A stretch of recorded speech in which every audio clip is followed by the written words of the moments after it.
नमस्कार साथियों, मेरा नाम है हरीश वर्मा। मेरे चैनल टीचिंग टॉक में स्वागत है। साथियों, उम्मीद करता हूं कि आप लोग मेरे इस इतिहास का सेक्शन को लगातार देख रहे होंगे। मैंने पिछले वीडियो में संगम काल के जो 3 राजवंश थे ना, चेर वंश, चोल वंश, पांड्या वंश, उसको मैप के थ्रू बाकायदा बहुत बेहतरीन तरीके से आपको समझाया था। अब उसी तीनों राजवंश को एक एक करके बहुत बेहतरीन ढंग से, बहुत बेहतरीन कंटेंट आपको प्रोवाइड करके पढ़ाऊंगा। आई बात समझ में? तो आइए हम बहुत बेहतरीन तरीके से इस सेक्शन को कंप्लीट करते हैं। सबसे पहले पढ़ाऊंगा साथियों चेर राजवंश, उसके बाद पांड्या राजवंश, और सबसे प्रमुख जो राजवंश होगा संगम काल का वो है चोल राजवंश। इसको और बहुत ही ज्यादा डीपली गहराई में जा जाकर पढ़ाऊंगा। आई बात समझ में? तो सबसे पहले मैं पढ़ाऊंगा आपको चेर राजवंश, ठीक है। तो आते हैं हम चेर राजवंश के ऊपर, ठीक है। इनमें जो प्रमुख राजा हुए 4-5, उन्होंने अपने कार्यकाल में चेर राजवंश को आगे बढ़ाने के लिए, ठीक है, चेर राजवंश को आगे बढ़ाने के लिए वहां के नागरिकों के लिए उन्होंने क्या क्या काम किए जिससे वे विकास और उत्थान कर पाए थे। तो उसी को हम बहुत बेहतरीन तरीके से अच्छे से देखेंगे, ठीक है साथियों। तो दरअसल साथियों, ये जो चेर राजवंश है ना, ये चेर शब्द दरअसल तमिल शब्द चेरल या फिर चरल से हुई है, ठीक है। ये दरअसल चेर शब्द की उत्पत्ति तमिल शब्द चेरल या फिर चरल से हुई है। आई बात समझ में? मतलब चेरल और चरल से टूटकर ही चेर शब्द बना है। आई बात समझ में? और कुछ नहीं है साथियों। इस चेर शब्द का अर्थ पर्वत होता है, ठीक है, पर्वतीय प्रदेश होता है। साथियों, ये चेर राजवंश का जितने भी राजा शासन किए ना, वो केरल में ही शासन किए, ठीक है। तो केरल पर्वतों से भरा पड़ा, वनों से भरा पड़ा हुआ एक प्रदेश है। तो उसी पर्वतीय प्रदेश में ये चेर राजवंश के जो 4-5 शासक हुए ना, प्रमुख रूप से वे वही क्षेत्र में राज कर रहे थे। इसी कारण इसको पर्वतीय प्रदेश कहा जाता है, चेर शब्द का अर्थ, ठीक है। साथियों, राजाओं को ना चेर लतन कहा जाता है। आई बात समझ में? मतलब चेर का मतलब होता है पर्वतीय प्रदेश, ठीक है। जो उस क्षेत्र में राज करे, शासन करे, उसको चेर लतन कहते हैं। आई बात समझ में? तो शासन कौन करेगा पर्वतीय प्रदेश में? तो राजा ही करेगा शासन। तो इसको चेर लतन कहते हैं सभी शासकों को, ठीक है साथियों, ये संगम काल में सबसे प्राचीन राजवंश था। आई बात समझ में? चेर राजवंश, चोल राजवंश, पांड्या, ये तीनों राजवंशों में सबसे प्राचीन राजवंश चेर राजवंश ही था।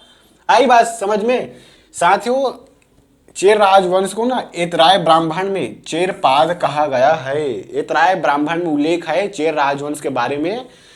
तो किन शब्द का चयन हुआ है इस एतराय ब्राह्मण में चेर राजवंश के बारे में? तो नाम है चेरपाद, ठीक है साथियों।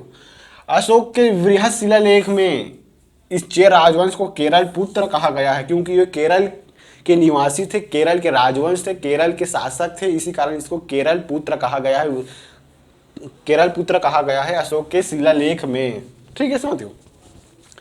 तो प्रमुख जो राजवंश हुए, प्रमुख जो शासक हुए उसका नाम है उदी यंजरेल। ये प्रथम शासक हुए थे ना।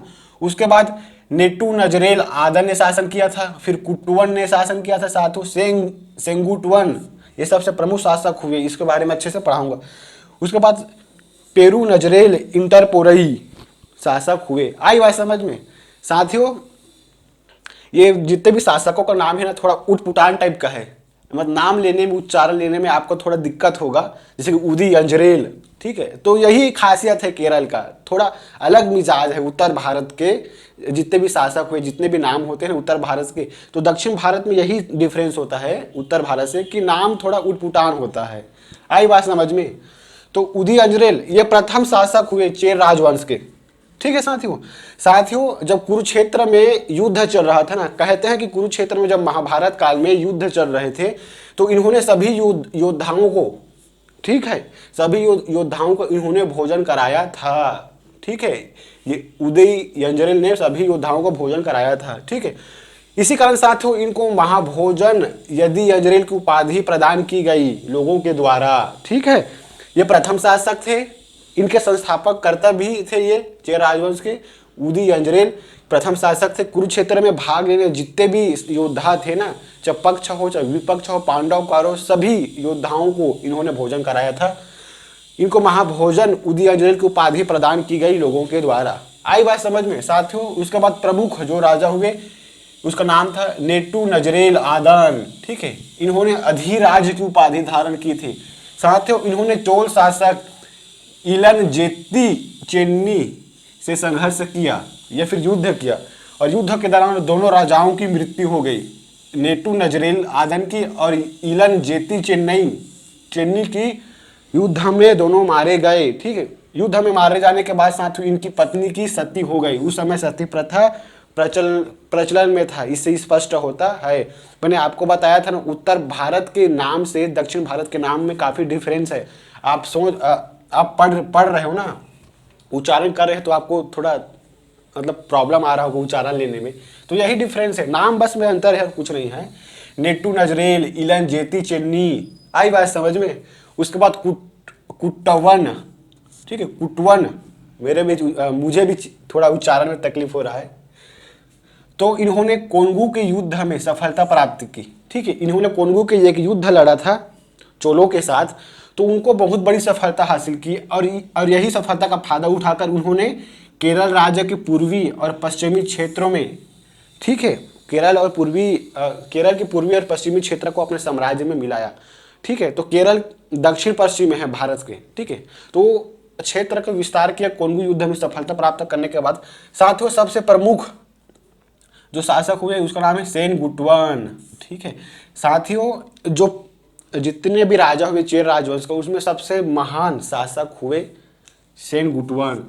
इनकी यही महानता के कारण इसे लाल या भला चेर भी कहा जाता है। ठीक है, लाल या भला चेर भी कहा जाता है। साथियों, इन्होंने पत्नी पूजा प्रारंभ कराई। ठीक है, इसकी पत्नी पूजा प्रारंभ कराई, जिसको स्थानीय भाषा में कन्नगी पूजा कहते हैं। स्थानीय भाषा में पत्नी को कन्नगी कहते हैं। ठीक है, तो इन्होंने कन्नगी पूजा, पत्नी पूजा की प्रथा चलाई, प्रारंभ कराई। इससे स्पष्ट होता है कि चेर राजवंश से महिलाओं की स्थिति काफी सम्मानीय सिचुएशन में थी। ठीक है साथियों, इसका वर्णन हमें शिल्पाधिकारम में देखने को मिलता है पत्नी पूजा के बारे में। आई बात समझ में। साथियों, उसका बाद आते हैं पेरू नजरेल इंटरपोरई। आई बात समझ में। साथियों, इन्होंने दक्षिण भारत में गन्ने की खेती सबसे पहली बार करवाई। ठीक है, तो जो अर्थव्यवस्था को चलाने के लिए टैक्स की जरूरत पड़ती है, तो टैक्स की जरूरत पड़ती है, तो चेर राजवंश को भी पड़ा था। तो चेर राजवंश कहाँ कहाँ से टैक्स लेते थे ताकि आर्थिक स्थिति बेहतर हो चेर राजवंश की। ठीक है, और इसके साथ वहाँ के लोगों की विकास की बात हो सके, इसी कारण वो टैक्स लेते थे। आई बात समझ में। तो आइए हम देखते हैं टैक्स कहाँ से मिलता था और उस टैक्स लेने के लिए कौन कौन से शब्द का प्रयोग करते थे, कौन कौन से सेक्टर से। तो जो उपज का जो 1/6 भाग था ना, जो लोग उपज करते थे वहाँ के सामान्य लोग, वहाँ से उनकी उपज का 1/6 भाग वो आय के स्रोत के रूप में टैक्स लेते थे। 1/6 का मतलब क्या होता है आप समझो। ठीक है, मान लो कोई किसी किसान के पास 100 किलोग्राम का अनाज हो रहा है। ठीक है, मान लो 100 किलोग्राम का चावल उत्पादन हो रहा है। अब उसको आप 1/6 मतलब 6 भाग में आप डिवाइड कर दोगे, 1/6 में डिवाइड करोगे तब तो टैक्स के रूप में लगभग 6 कम 6 4 6 5 30 6 6 36, मतलब आपको इस 100 किलोग्राम में से टैक्स के रूप में आपको लगभग 16.5 किलोग्राम आपको राजा को देना पड़ेगा। आई बात समझ में। तो ये ऐसा निकालता है टैक्स को। आई बात समझ में। तो उपज को 1/6 भाग राजा को देनी पड़ती थी। ठीक है, उस उपज के शब्द, उस टैक्स को चेर राजवंश में कराई शब्द से संबोधित करते थे। ठीक है, तो कराई नाम का एक टैक्स लेते थे जो उपज को 1/6 भाग होता था। साथियों, सामंतों के द्वारा भी टैक्स दिया जाता था अपने राजाओं को, जिसका नाम था इराई। ठीक है, तो आय का प्रमुख स्रोत था क्या, उस समय टैक्स ही था जो सभी क्षेत्रों से लिया जाता था। ठीक है, साथियों, जबरदस्ती भी टैक्स लिया जाता था। ठीक है, कुछ लोगों के द्वारा इसे इराऊ कहते थे, इराऊ टैक्स। ठीक है साथियों, सीमा शुल्क व मार्ग कर लिया जाता था, जिसको उल्गू शब्द से संबोधित करते थे, उसको उल्गू कहते हैं। ठीक है, ये जितना भी कॉन्सेप्ट है ना, सीमा शुल्क आज भी लिया जाता है हमारे देश में। यानी कि आज जितने भी टैक्स प्रचलित है ना, वो पुराने प्राचीन जो हमारी संस्कृति है, जो हमारे सिस्टम है, उसी से प्रेरणा लेकर आज भी वही चीज चलते आ रहा है। ठीक है साथियों, भूमाप की इकाई, ठीक है, भूमि मापन की इकाई को माँ व बेली कहते थे चेर राजवंश में। आई बात समझ में साथियों।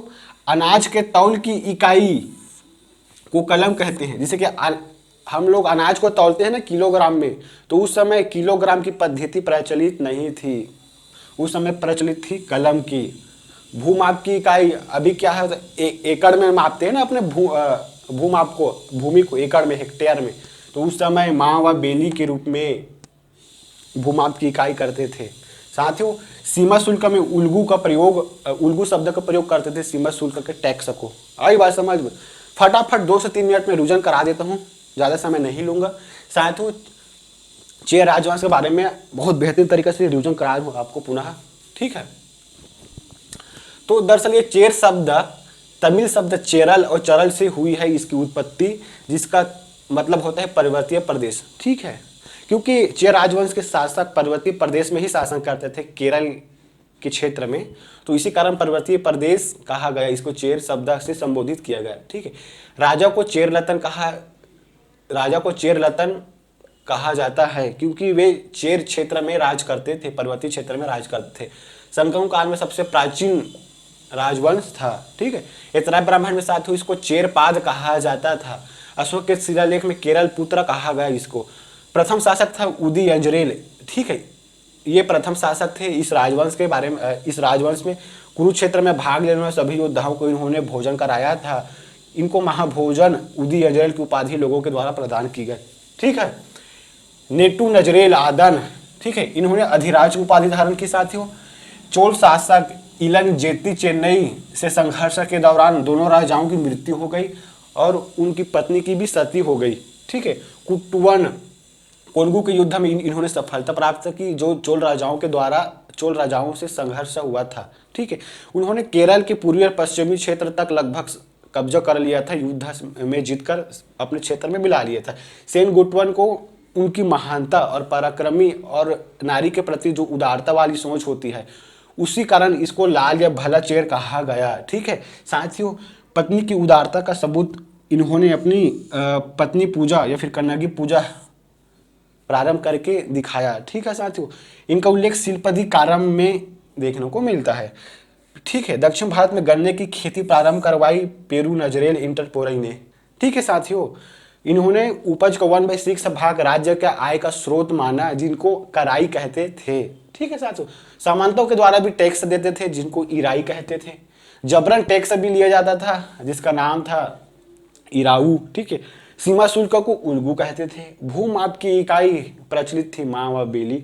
अनाज के तौल की इकाई क्या थी साथियों, कलम। आई बात समझ में।